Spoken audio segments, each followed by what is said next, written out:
नमस्कार, स्वागत है आपका न्यूज इंडिया A9 में और मैं हूं आपके साथ भावेश पटेल। जी हां, आज 26 तारीख है, यानी आज ही के दिन देश के वीर जवानों ने इस देश पर हुए हमले को लेकर अपने प्राण न्यौछावर किए थे। यानी 2008 26 नवंबर को जब मुंबई पर आतंकवादियों ने हमला किया था, तब इस हमले में वीर जवानों ने अपना लहू बहाते हुए इस देश की रक्षा की। कहते हैं कि सारा लहू बदन का जमीन को पिला दिया। हम पर वतन का कर्ज था, हमने चुका दिया। जी हां, खून का एक एक कतरा वतन के नाम कर दिया। ऐसे वीर शहीदों के लिए न्यूज इंडिया A9 खास खबर लाया है और श्रद्धांजलि अर्पित करता है उन जाबाजों को जिन्होंने वतन की रक्षा के लिए अपना सब कुछ न्यौछावर कर दिया। देखिए खास खबर न्यूज इंडिया A9 पर। जिसको मारने के लिए बताया था लोगों को जनता इंतजार कर रही है।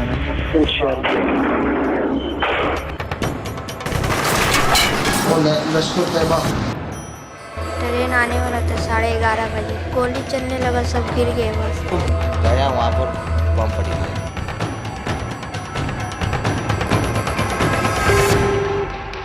26 नवंबर 2008 की शाम जब मुंबई हमेशा की तरह दौड़ भाग कर रही थी, तब उसे नहीं पता था कि 10 लोग हथियार लेकर मुंबई में तबाही मचाने के लिए मुंबई की तरफ अरब सागर से आगे बढ़ रहे हैं।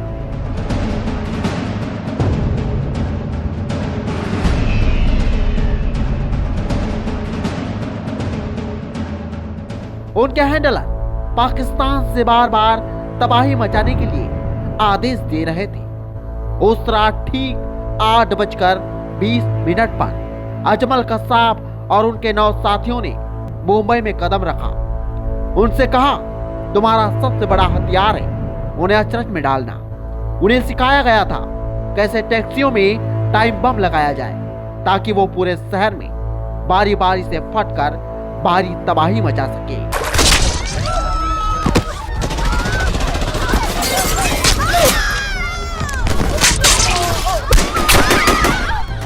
मुंबई हमलों की छानबीन से जो कुछ सामने आया है वो बताता है कि 10 हमलावर कराची से नाव के रास्ते मुंबई में घुसे थे। इस नाव पर 4 भारतीय सवार थे जिन्हें किनारे तक पहुंचते पहुंचते खत्म कर दिया गया। रात के तकरीबन 8 बजे थे जब ये हमलावर कोलाबा के पास कफ परेड के मछली बाजार पर उतरे। वहां से वे 4 ग्रुपों में बढ़ गए और टैक्सी लेकर अपनी मंजिलों का रुख किया। बताया जाता है कि इन लोगों की आपाधापी को देखकर कुछ मछुआरों को शक भी हुआ। उन्होंने पुलिस को जानकारी भी दी, लेकिन इलाके की पुलिस ने इस पर कोई खास तवज्जो नहीं दी, न ही आगे बढ़े अधिकारियों या खुफिया बलों को जानकारी दी। रात के तकरीबन 9:30 बजे मुंबई के छत्रपति शिवाजी टर्मिनल पर गोलीबारी की खबर मिली। मुंबई के इस ऐतिहासिक रेलवे स्टेशन के मेन हॉल में 2 हमलावर घुसे और अंधाधुंध फायरिंग शुरू कर दी।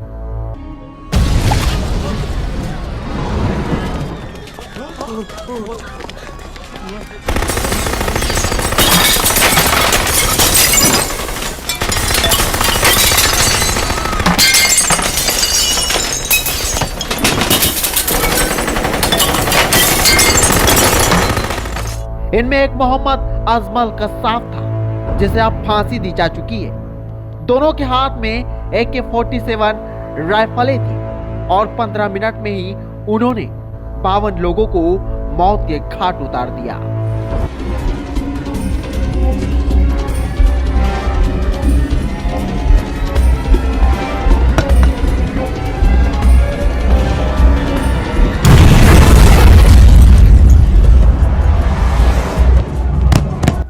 मुंबई के कई जगह हुई थी गोलीबारी। आतंक का यह खेल सिर्फ शिवाजी टर्मिनल तक सीमित नहीं था। दक्षिणी मुंबई का लियोपोल्ड कैफे भी उन चंद जगहों में से एक था जो 3 दिन तक चले इस हमले के शुरुआती निशाने थे। यह मुंबई के नामचीन रेस्तरां में एक था, इसलिए यहाँ गोलीबारी में मारे गए 10 लोगों में कई विदेशी लोग शामिल थे। जबकि बहुत से घायल भी हुए। 1871 से मेहमानों की खातिरदारी कर लियोपोल्ड कैफे की दीवारों में धंसी गोलियां हमले के निशान छोड़ गई।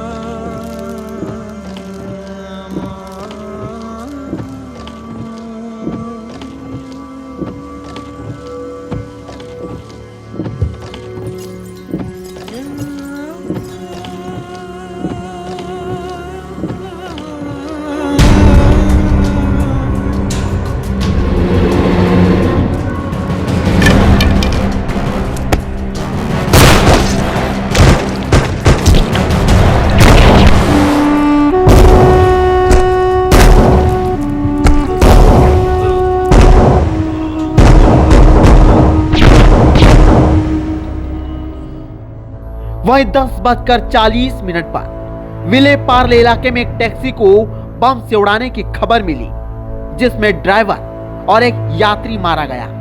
तो इससे 15-20 मिनट पहले पोरी बंदर में इस तरह के धमाके में एक टैक्सी ड्राइवर और 2 यात्रियों की जानें जा चुकी थी। लेकिन आतंक की कहानी यहीं खत्म हो जाती तो शायद दुनिया मुंबई हमलों से उतना न दहलती।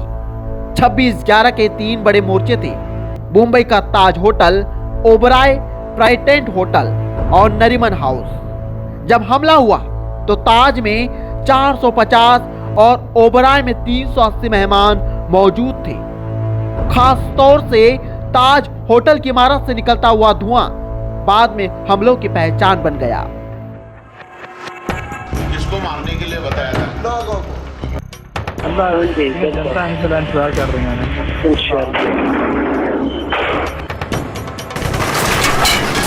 लश्कर तैयबा ट्रेन आने वाला था 11:30 बजे। गोली चलने लगा, सब गिर गए बस। गया वहाँ पर बम पड़ी है। वहीं आपको बता दें, हमलों की अगली सुबह यानी 27 नवंबर को खबर आई कि ताज से सभी बंधकों को छुड़ा लिया गया। लेकिन जैसे जैसे दिन चढ़ा तो पता चला हमलावरों ने कुछ और लोगों को भी बंधक बना रखा है, जिसमें कई विदेशी भी शामिल थे।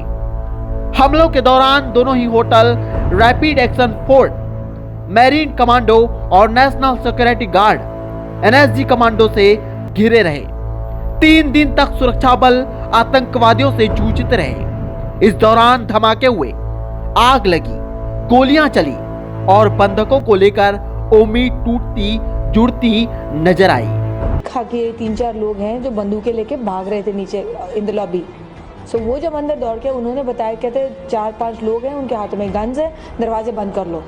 तो फिर स्टाफ ने दरवाजे, जितने 3-4 दरवाजे थे सारे बंद कर दिए, लाइट्स ऑफ कर दी। पूरी रात सी लाउंज जो रेस्टोरेंट है फर्स्ट फ्लोर पे, वहाँ पे फंसे हुए थे।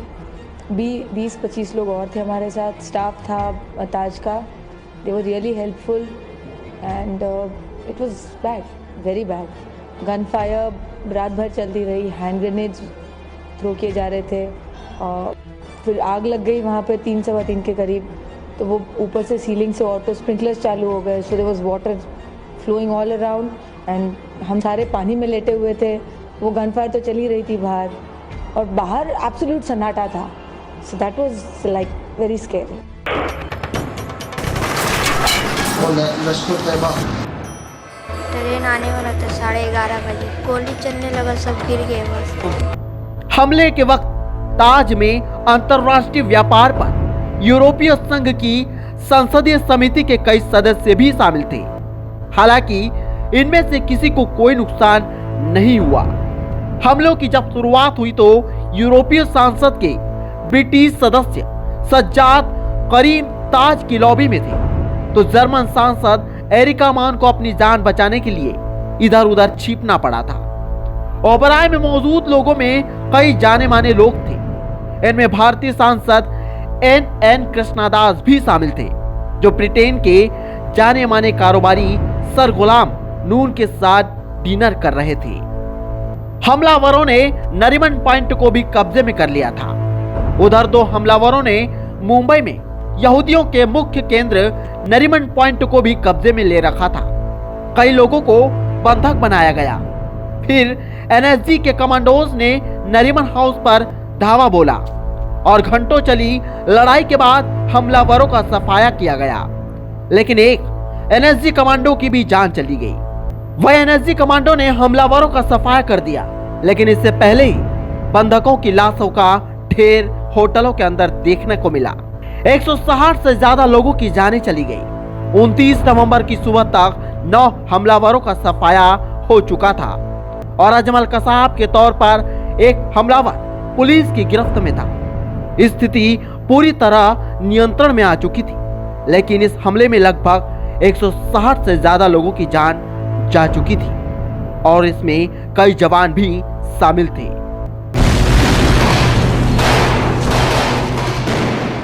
दिल से निकलेगी ना मर कर भी वतन की उल्फत, मेरी मिट्टी से भी खुशबू वतन आएगी।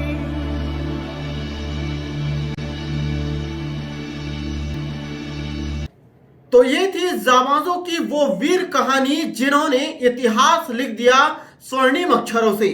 लेकिन आज इस देश का दुर्भाग्य है कि आज राजनेता कुर्सी के लिए लड़ते हैं, लेकिन आज देश का जवान हिंदुस्तान के लिए लड़ता है। फिलहाल आज की खास खबर में इतना ही। नई खबरों के साथ फिर आएंगे। नमस्कार। देश मेरे मेरी जान है तू, देश मेरे मेरी जान है तू, देश मेरे मेरी शान है तू।